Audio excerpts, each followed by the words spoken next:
দেশ জুড়ে বন্ধের ডাক দিলেন ব্যাংক কর্মীরা। 27 জানুয়ারি ধর্মঘটের ডাক দিয়েছেন তারা। সপ্তাহে 5 দিন অফিস, 2 দিন ছুটির দাবিতে দেশ জুড়ে বন্ধের ডাক দেওয়া হয়েছে।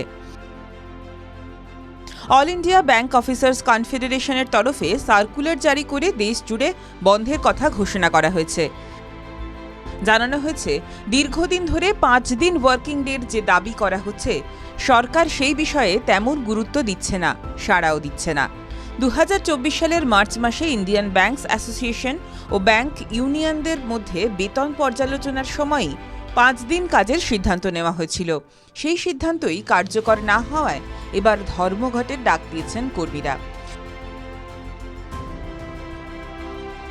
ব্যাংক কর্মীরা জানিয়েছেন, reserve bank of India, LIC, GIC সহ একাধিক সংস্থাই সপ্তাহে 5 দিন কাজ করে।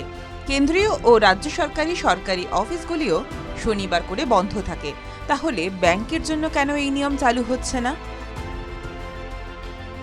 All India bank officers confederation জানিয়েছে, 5 দিন কাজ হলে ব্যাংকিং পরিষেবায় কোনো প্রভাব পড়বে না, কারণ তারা ইতিমধ্যেই সোমবার থেকে শুক্রবার অতিরিক্ত 40 মিনিট কাজ করতে রাজি হয়েছেন। বর্তমানে ব্যাংকগুলি মাসের দ্বিতীয় ও চতুর্থ শনিবার বন্ধ থাকে, অর্থাৎ ব্যাংক কর্মীদের মোট 6 দিন ছুটি থাকে মাসে। তবে ধর্মঘটের কারণে 27 জানুয়ারি কোনো ব্যাংক বন্ধ থাকবে না। ব্যাংক কর্মীরা যেহেতু বিক্ষোভ দেখাবেন, তাই পরিষেবায় প্রভাব পড়তে পারে। TV9 Bangla digital.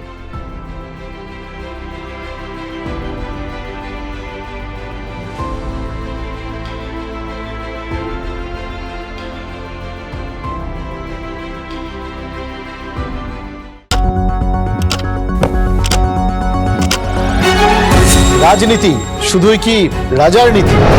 রাজা উজিরের চোখে নয়, আপনার আমার চোখে সমাজের ছবি।